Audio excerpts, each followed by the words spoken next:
Hey everyone, Luke Dog here, and welcome back to God of War Ascension, where we are just about to take a massive plunge.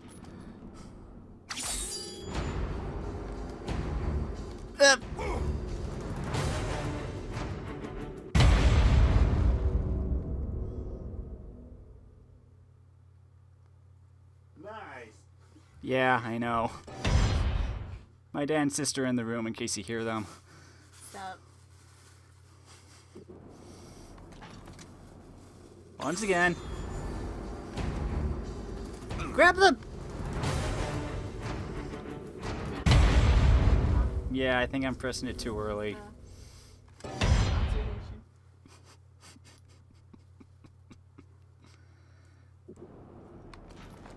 Third time's a charm.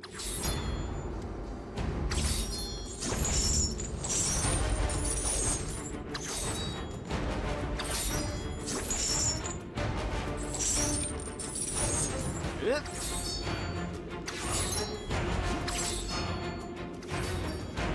There we go.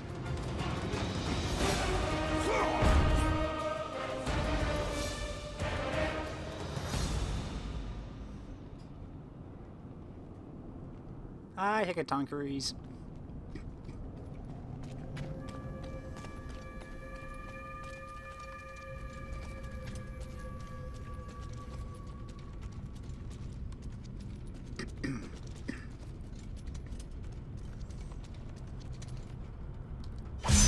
Chest. Get some experience. Put the experience into my weapon.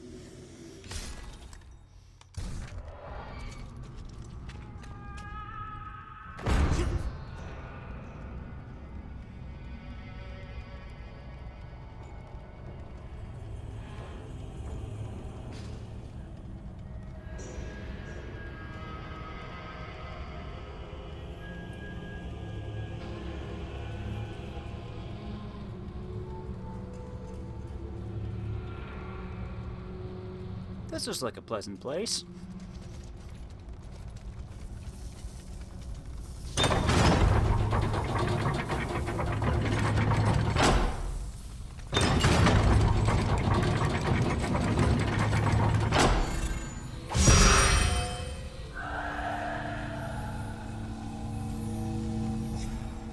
Right stick.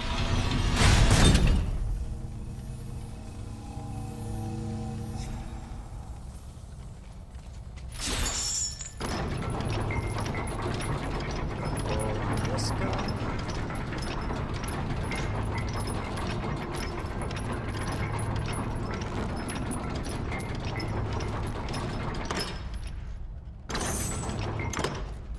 Hold on.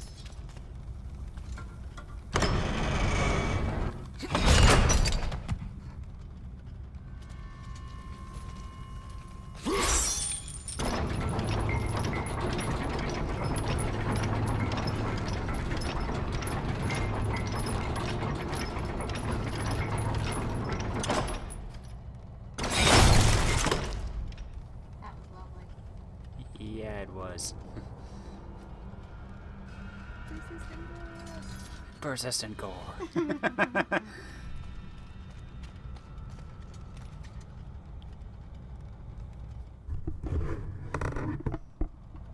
just gonna move the mic around a little bit.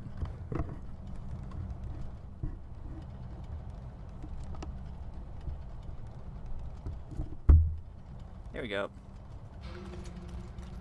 That was a lovely image to just sit and stare at for a moment. You're too far away. Just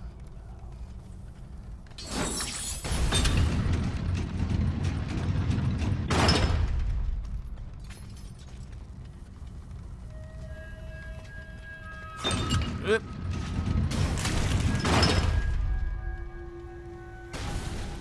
Oh, that's just pleasant.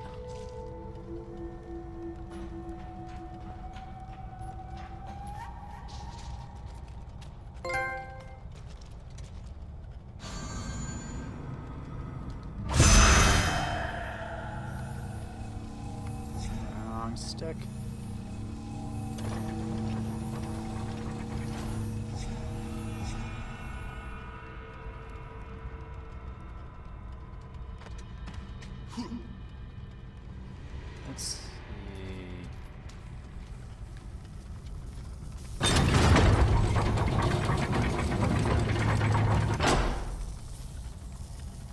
get into the elevator.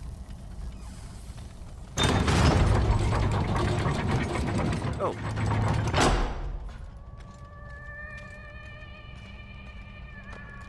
Put him down. Nope. Nope. No, I just want you to use the elevator. There you go.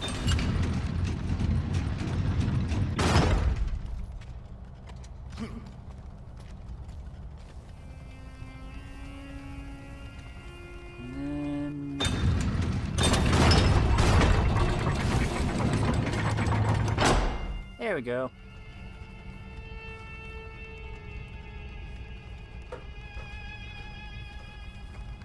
Now that should hold it.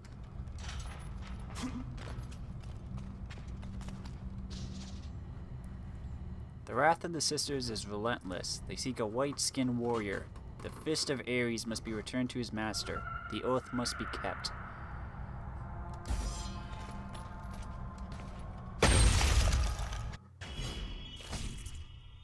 Hey, I got another eye. Good on health. Get some experience. Open this door. This will definitely have to go into the record. Record. Must record. Must record. You're the Spartan that Orkos talked about, aren't you? Definitely need to get this down. Definitely need to get this down. What do you know of the Oathkeeper? I know he paid for what he's done.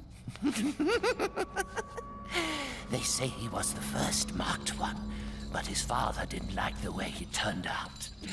I know. I was the first man to be put here by the Furies. See? I've been keeping a record. Orkos was born here. Then his mothers, they became... They used to be fair. Harsh, but fair. Had something to do with Ares, I imagine. The way they treated him. Oh, their own son. That is no reason to betray your own. Betrayed his own? Sounds familiar, doesn't it? But he did it because of you. I did not ask for his help. But you received it nonetheless, didn't you, Spartan? This will make a wonderful addition to the record.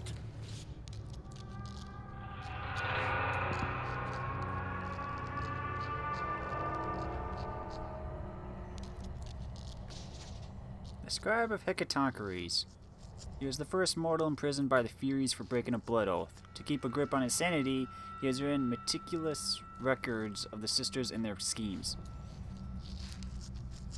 Yeah, he has a grip on his insanity.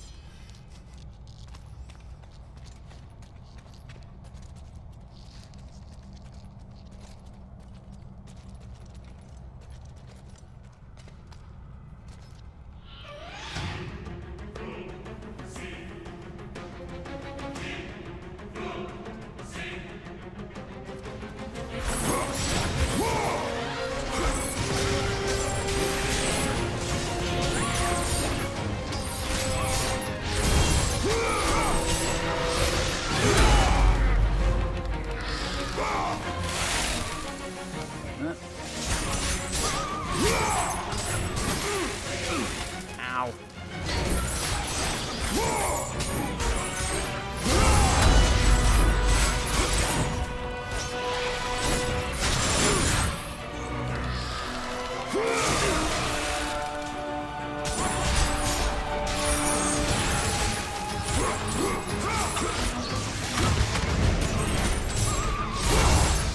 Come here.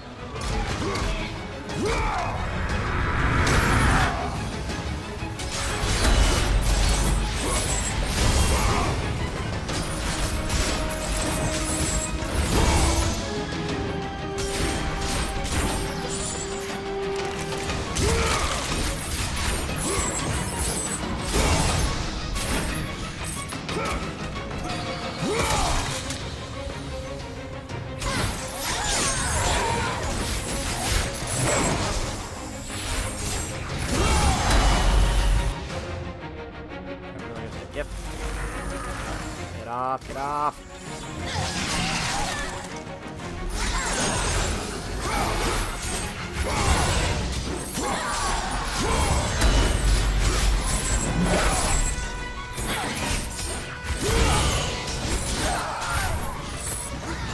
This guy.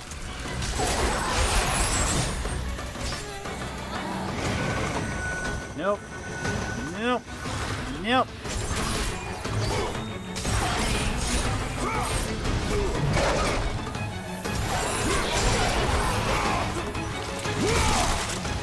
Grab her, grab her, grab her. Nope. Ah. Dang it.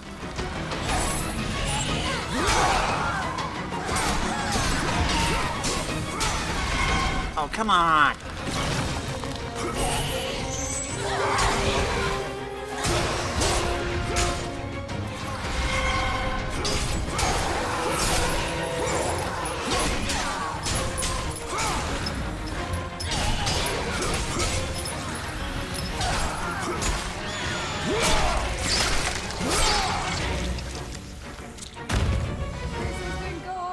Persistent gore!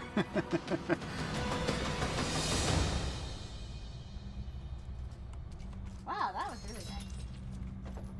Yeah, it could have gone better.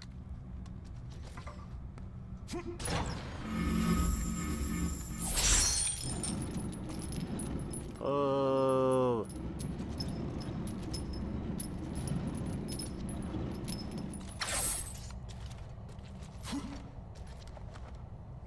Yep.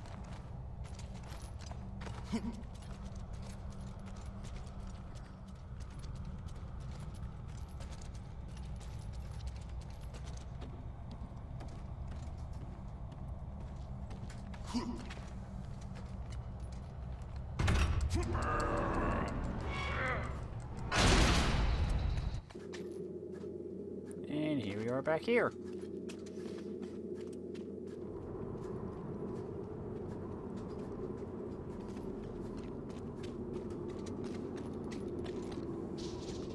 Orkos has escaped. He means to betray his mothers. He came to me before the dawn. He said, "There is no escaping the Oracle's eyes. Her sight burns with truth."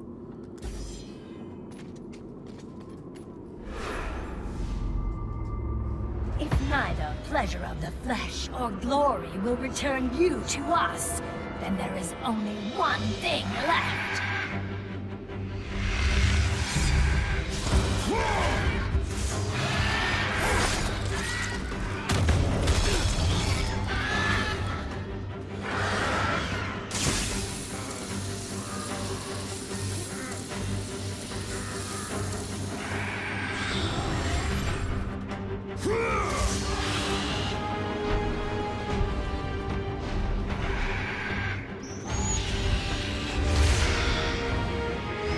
It matters not that you have my son's toy. It is your heart that will betray you.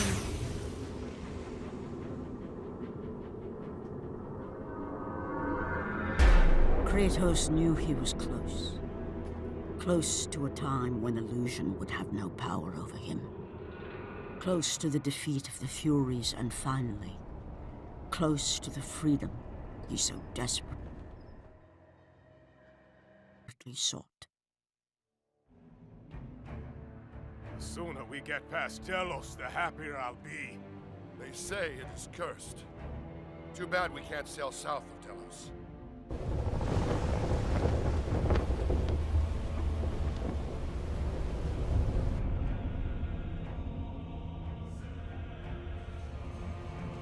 They say the great Archimedes built that statue for Apollo.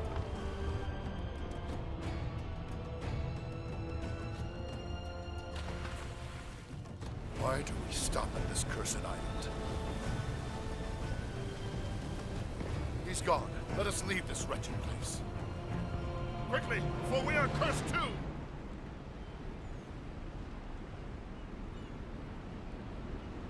Kind of interesting how they keep referring to this place as cursed.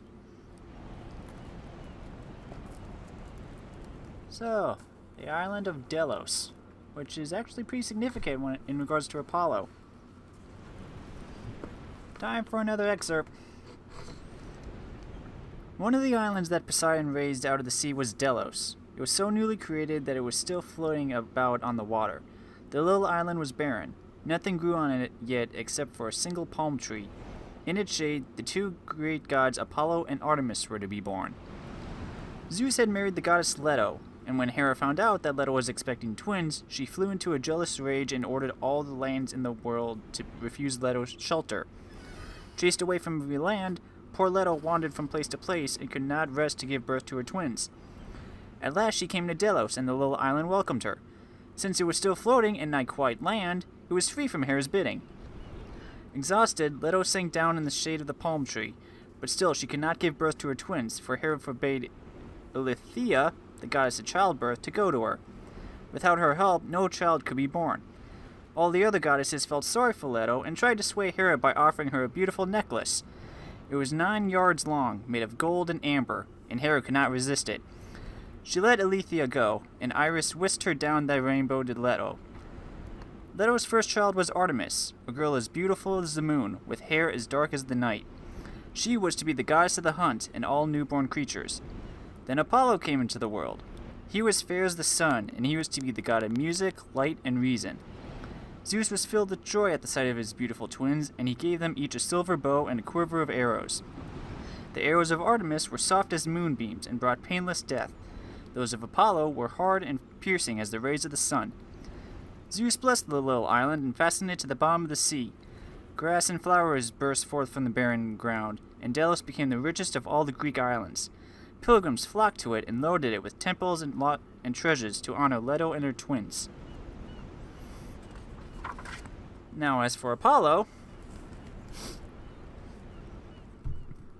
grew rapidly, as all gods did, and when he was full grown, Zeus sent him off in a chariot drawn by white swans to win for himself the Oracle of Delphi. No place in Greece was as sacred as Delphi, on the steep slopes of Mount Parnassus. Sulphurous fumes rose from a deep cleft in the mountainside.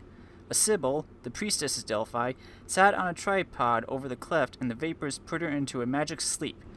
In her dreams, the Sibyl heard the voice of Mother Earth coming up from the depths, and repeated the mystic words she heard. Priests stood around the Sibyl and explained the meanings of her muttering prophecies to the pilgrims who had come to the Oracle of Delphi to learn about their future. The oracle was guarded by the darksome dragon Python, who lay coiled around the sacred place. Old age had made him mean and so ill-tempered that the nymphs fled from the sacred spring nearby, and the birds no longer dared to sing in the trees. The oracle had warned Python that Leto's son would one day destroy him. He had tried to devour Leto when she wandered around looking for a place to give birth to her children, but she had escaped. When the old black dragon saw radiant Apollo flying toward him in his golden chariot, he knew that his last hour had come. But he sold his life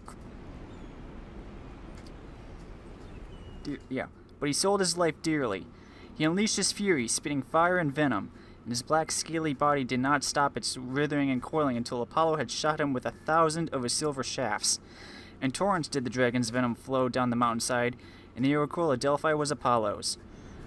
Now there was light and joy on the once somber slopes of Mount Parnassus. The air was filled with sweet tunes as the birds in the sky and the nymphs of the sacred spring returned to sing Apollo's praise. The voice of the young god rose above all the others, for he was also the god of music. So that kind of brings a little bit of backstory to the Oracle of Delphi and Apollo. And I gotta say, this is one big statue in his honor.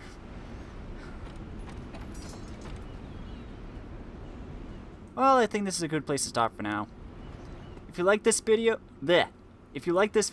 let me know in the comments. If you really liked it, press that cute little like button. Thanks for watching, everybody. I'm Luke Dog, and I'll see you next time.